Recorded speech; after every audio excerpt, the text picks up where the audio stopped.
রং news, রঙিন নয়, সত্যের গভীরে। আমরা এই মুহূর্তে পেয়ে গেছি লেখিকা বা সম্মানীয় মাননীয় লেখিকা ডক্টর মনিকা রায়কুণ্ড মহাশয়াকে, যিনি একাধারে লেখিকা এবং রবীন্দ্রভারতী বিশ্ববিদ্যালয়ের অধ্যাপিকা। তার সম্পাদনায় বই এই মুহূর্তে প্রকাশিত হলেও লোকসংস্কৃতির রূপ রূপান্তর।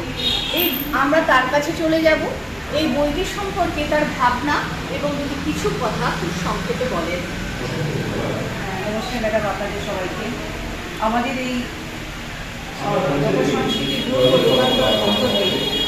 এটা আমার একক প্রচেষ্টা বা একটা চিন্তাধারায় এটা হয়নি। এটা আমাদের এখানে যারা আছে অধ্যাপিকা, আমার পিএইচডি স্কলার, এরা সবাই, আমার আরও একজন ছাত্রী আছে, এদের সবার মানে নিজেদের জ্ঞান যতটা আছে সেই জ্ঞান তারা যে লোকসংস্কৃতির একটা বিশাল ভাণ্ডার থেকে যতটুকু পেরেছে তারা তুলে এনে তারা একসাথে এটা রেখে একটা গ্রন্থাকারে মানে দর্শক বা শ্রোতাদের কাছে আনতে পেরেছে। তার জন্য আমি প্রত্যেকের কাছে কৃতজ্ঞ, প্রত্যেককে আমি ধন্যবাদ জানাই। আর প্রত্যেকে যদি আমাকে এই সহযোগিতার হাত না বাড়াতে, তাহলে আমার পক্ষে সম্ভব হতো না এইরকম একটা সুন্দর গ্রন্থ, যে গ্রন্থটি মানে লোকসংস্কৃতি বা লোকসঙ্গীত যাই বলুন না কেন, লোক আঙ্গিকের যাই কিছু হোক, এখন তো এই দৃষ্টান্তে তার অবনতি আস্তে আস্তে হতেই চলেছে। একটা সময় দেখা যাবে যে আর কিছু পাওয়া যাবে না। তো সেই জায়গা থেকে আমাদের সবারই চিন্তাধারা ছিল যে লোকসংস্কৃতির উপরেই আমরা একটা কাজ করতে চাই। তো আমাদের শিক্ষক শিক্ষিকারা আছে, ওনাদেরও চিন্তাধারা আছে যদি ওনাদের কাছে কথা বলি। আমরা এরপর চলে যাচ্ছি এই সংকলনটির মধ্যে আরও যারা তাদের ভাবনাকে, আরও চিন্তা ভাবনাকে এবং লেখার মাধ্যমে আরও সমৃদ্ধ করে তুলেছেন, তাদের কাছে একে একে আমরা চলে যাব। আমি জয়ন্তী পণ্ডিত, আমি সঙ্গীত বিভাগে ম্যাডাম যে আছে পড়াই। তো আমাদের এই যে ছোট প্রয়াস ম্যাডাম করেছেন, সেখানে আমাদের বললেন লোকসংস্কৃতি আমাদের প্রাণের, আমাদের বাংলার প্রাণের দেশ। সেখানে যদি আমরা সেখান সে নিয়ে আমরা চর্চা করি, সেখান থেকে আমরা কিছু সংগ্রহ করি। তাছাড়া ইসলামের যুগে একটা মহা সংকটকাল চলছে, সামাজিক রকমের সভ্যতার হাতছানি আছে,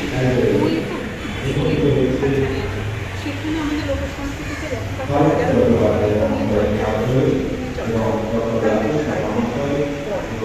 সেদিক থেকে আমরা ছাত্রীরা করেছে, ছাত্রী আছে, ছাত্র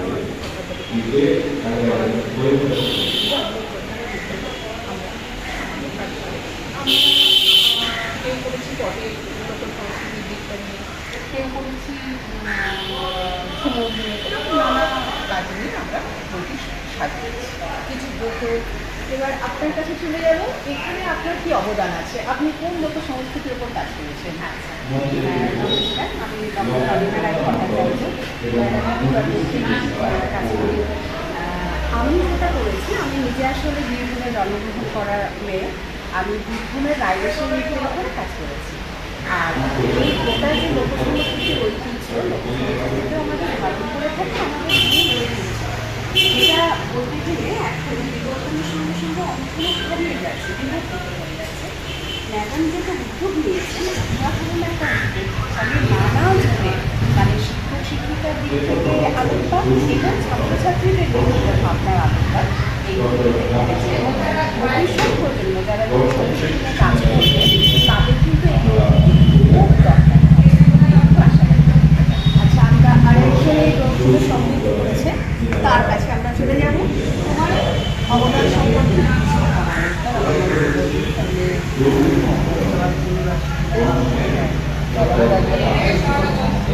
আমার অবদান বলতে ম্যাডামদের গাইডেন্সে আমি এই সংকলনটাকে একত্রে করার চেষ্টা করেছি, সবাইকে একসাথে নিয়ে সব কাজটা করেছি।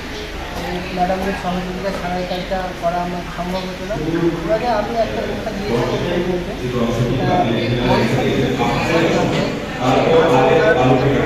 বিভিন্ন জায়গায় চেঞ্জ হয়ে গেছে।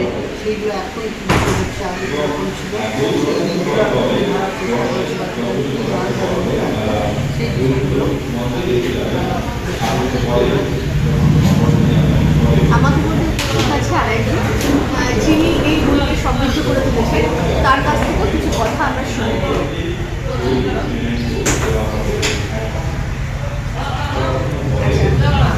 ব্যস্ত আছেন, আমরা মাননীয় ডক্টর মনিকা রায় কুণ্ডু মহাশয়ের কাছ থেকে জেনে নেব রবীন্দ্রনাথ প্রকাশনের কাছে কাজ সঙ্গে কাজ করে আপনার সুন্দর অভিজ্ঞতা সম্পর্কে।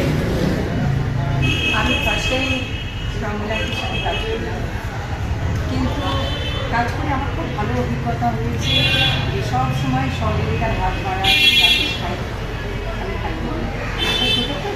তো যে কোনো সময় যা কিছু প্রয়োজন হয়েছে আমরা কারেকশন করে দিয়েছি, সেগুলোতে চেঞ্জ করে দিয়েছি। কোনো মানে কষ্ট প্রকাশ সেগুলোতে মানে পাইনি, আনন্দের সঙ্গে আমাদের কাজটাকে করে নেওয়ার চেষ্টা করেছি। আমরা খুব আনন্দিত রমজানের সঙ্গে কাজ করি। অসংখ্য ধন্যবাদ সম্পাদিকা সম্মানীয় মাননীয়া ডক্টর মনিকা রায় কুণ্ডু মহাশয়কে তার অমূল্য সময় আমাদের দেওয়ার জন্য। সকলকে অসংখ্য ধন্যবাদ।